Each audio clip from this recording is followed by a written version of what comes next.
Breaking আগামীকালই gazette প্রকাশ হচ্ছে। আজ বিকেল ৪টায় গুরুত্বপূর্ণ বৈঠক শেষে ঘোষণা দিলেন অর্থমন্ত্রী আমির খসরু। বেতন ভাতায় আসছে যুগান্তকারী পরিবর্তন। আরও বিস্তারিত থাকছে পুরো ভিডিওতে।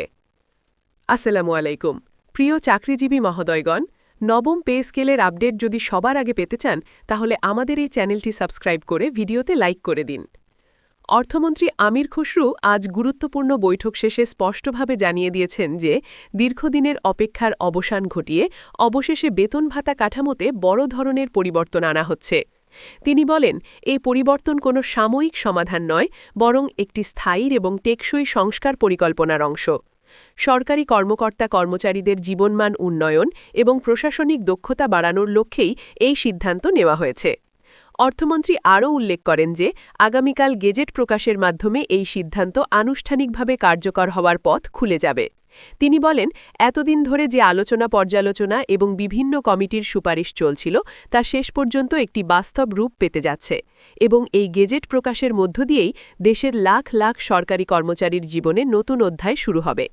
তিনি জানান, নতুন কাঠামোতে বেসিক বেতন বৃদ্ধি একটি বড় পরিবর্তন হিসেবে আসছে।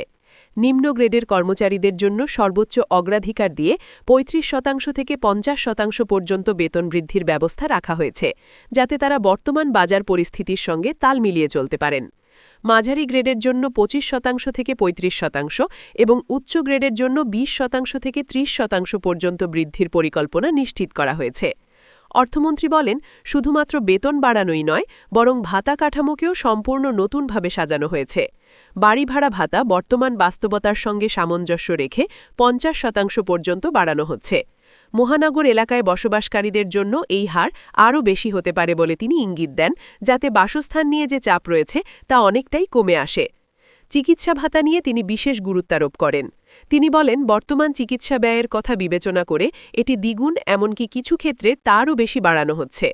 সরকারি এবং বেসরকারি উভয় ধরনের চিকিৎসা সেবাকে অন্তর্ভুক্ত করার পরিকল্পনা রয়েছে, যাতে কর্মচারীরা জরুরি সময়ে আর্থিকভাবে সুরক্ষিত থাকেন।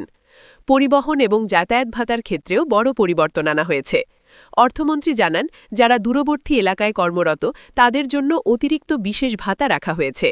এছাড়া শহরাঞ্চলে যাতায়াত ব্যয় বৃদ্ধির বিষয়টি বিবেচনা করে নতুন সুবিধা যুক্ত করা হয়েছে। এতে কর্মক্ষেত্রে উপস্থিতি এবং উৎপাদনশীলতা বাড়বে বলে তিনি আশা প্রকাশ করেন। ইনক্রিমেন্ট ব্যবস্থার পরিবর্তন সম্পর্কে তিনি বলেন, এখন থেকে শুধুমাত্র সময়ের উপর নির্ভর করে নয়, বরং কর্মদক্ষতার উপর ভিত্তি করে ইনক্রিমেন্ট নির্ধারণ করা হবে। যারা ভালো কাজ করবেন তারা দ্রুত বেতন বৃদ্ধির সুযোগ পাবেন। এতে কর্মচারীদের মধ্যে ইতিবাচক প্রতিযোগিতা তৈরি হবে। অর্থমন্ত্রী আরও বলেন, বার্ষিক উৎসব ভাতা বাড়ানোর পাশাপাশি পারফরম্যান্স বোনাস চালু করা হচ্ছে। যারা বিশেষ অবদান রাখবেন তাদের জন্য আলাদা আর্থিক প্রণোদনা থাকবে। এতে কর্মক্ষেত্রে নতুন উদ্যম সৃষ্টি হবে।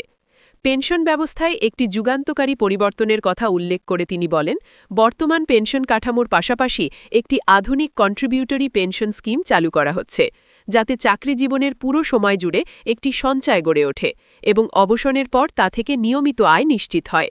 এটি ভবিষ্যতের জন্য একটি নিরাপদ ব্যবস্থা হিসেবে কাজ করবে। গ্র্যাচুইটি সুবিধা বাড়ানোর বিষয়টিও তিনি নিশ্চিত করেন। অবসরের সময় এককালীন অর্থপ্রাপ্তি উল্লেখযোগ্যভাবে বৃদ্ধি পাবে। এতে অবসরপ্রাপ্তদের আর্থিক নিরাপত্তা আরও জোরদার হবে। নারী কর্মচারীদের জন্য বিশেষ সুবিধার কথাও তিনি তুলে ধরেন। মাতৃত্বকালীন ছুটি বৃদ্ধি এবং অতিরিক্ত ভাতা দেওয়ার পরিকল্পনা রয়েছে, যাতে নারীরা কর্মক্ষেত্রে আরও স্বাচ্ছন্দ্যে কাজ করতে পারেন। দুর্গম এলাকায় কর্মরতদের জন্য বিশেষ ইনসেন্টিভ চালুর বিষয়টি তিনি উল্লেখ করেন। এতে দেশের প্রত্যন্ত অঞ্চলেও দক্ষ জনবল ধরে রাখা সহজ হবে এবং সেবা কার্যক্রম আরও বিস্তৃত হবে। অর্থমন্ত্রী বলেন, এই পরিবর্তনের ফলে সরকারের ব্যয় কিছুটা বৃদ্ধি পাবে, তবে এটি একটি প্রয়োজনীয় বিনিয়োগ, কারণ কর্মচারীদের আয় বাড়লে তাদের ক্রয় ক্ষমতা বাড়বে এবং অর্থনীতি আরও গতিশীল হবে। তিনি আরও বলেন, বেসরকারি খাতেও এর প্রভাব পড়বে। সরকারি বেতন বৃদ্ধি হলে বেসরকারি প্রতিষ্ঠানগুলো তাদের কাঠামো পুনর্বিবেচনা করতে বাধ্য হবে। এতে দেশের সামগ্রিক আয় ব্যবস্থায় ইতিবাচক পরিবর্তন আসবে। দীর্ঘদিন ধরে এই বিষয়টি নিয়ে কাজ করা বিভিন্ন কমিটির প্রতি কৃতজ্ঞতা জানিয়ে তিনি বলেন, তাদের সুপারিশ এবং বিশ্লেষণের ভিত্তিতেই এই চূড়ান্ত সিদ্ধান্ত নেওয়া হয়েছে। সব দিক বিবেচনা করে একটি ভারসাম্যপূর্ণ এবং কার্যকর কাঠামো তৈরি করা হয়েছে। কর্মচারী সংগঠনগুলোর প্রতিক্রিয়া সম্পর্কে তিনি বলেন, তারা এই ঘোষণাকে স্বাগত জানিয়েছে এবং এটিকে একটি বড় অগ্রগতি হিসেবে দেখছে।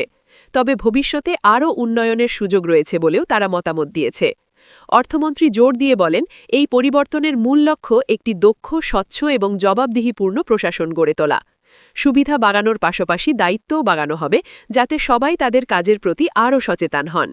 তিনি আশা প্রকাশ করেন, এই নতুন কাঠামো বাস্তবায়নের মাধ্যমে কর্মচারীদের মনোবল বাড়বে এবং এর সরাসরি প্রভাব পড়বে প্রশাসনিক কার্যক্রমে।